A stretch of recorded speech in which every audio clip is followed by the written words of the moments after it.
धर्मनिष्ठ राजा ने सोचा ये रामलाल जी तो बहुत ईमानदार है, इनको तो मैं अपना मुख्य सचिव बनाता हूं।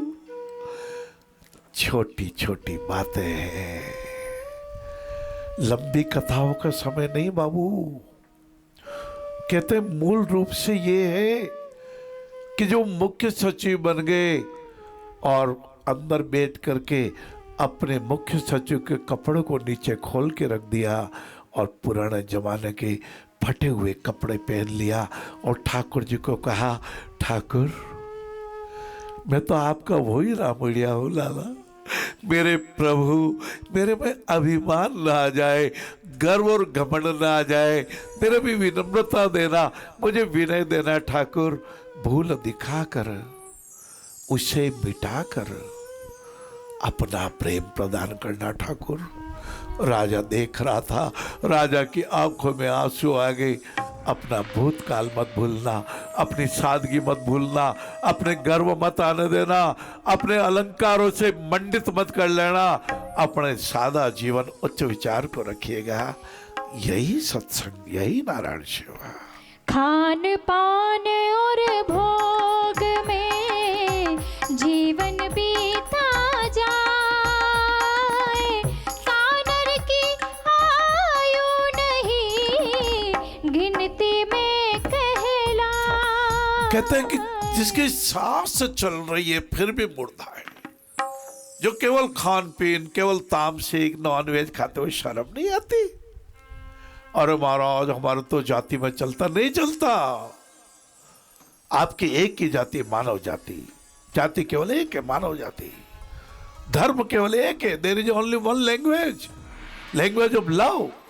There is only one religion, religion of humanity. आपकी केवल एक जाति मानव जाति है और मानव जाति कभी नॉनवेज नहीं खाती। आज से संकल्प कर लीजिएगा किसी भी रूप में नॉनवेज का प्रयोग नहीं करना है। हरे हरे। हाँ, कितना खा लिया, कितना पी लिया।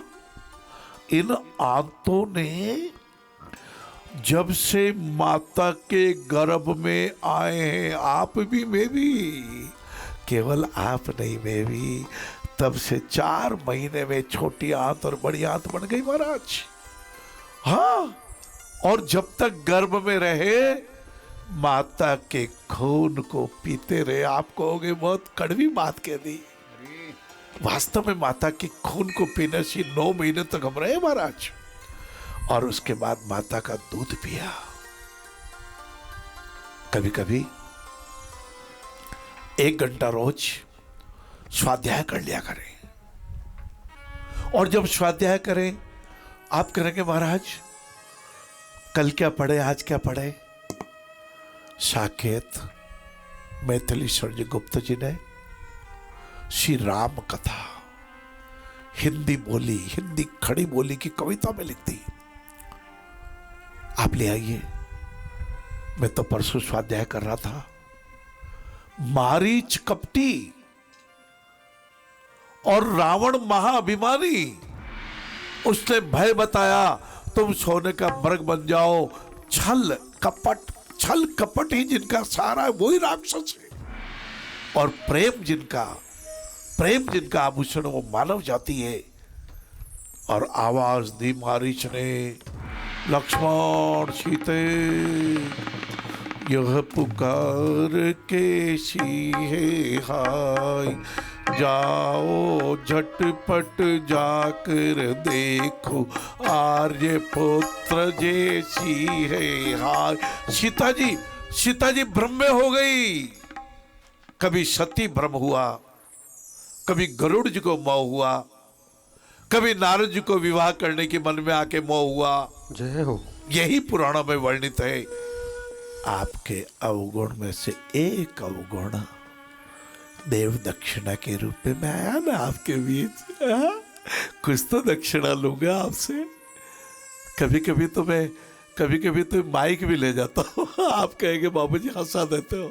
हंसा नहीं चाहिए ना, सब रोगों की एक दवाई, हंसते रहिए मेरे भाई। तो आप देव दक्षिणा में आपका एक अवगुण ये दे दीजिए कि सूर्य उदय हो जाए उसके बाद मत उठिए, उसके पहले उठ जाइए। प्रातःकाल 4:30 बजे जब उठेंगे, भोर का समय होगा, बेला की अमृतता होगी, समुद्र मंथन से कामधेनु माता प्रकट होगी, लक्ष्मी माता प्रकट होगी, धन्वंतरी भगवान अमृत का घड़ा लेकर के आएंगे। भोर के समय के अमृत को चख लीजिएगा। कल पुनः फिर आपके पास देव दक्षिणा तैयार रखिएगा। एक अवगुण दे दीजिएगा, एक सद्गुण को ग्रहण कर लीजिएगा। मैं राजी हो जाऊंगा, प्रसन्न हो जाऊंगा। बहुत बहुत मंगल हो।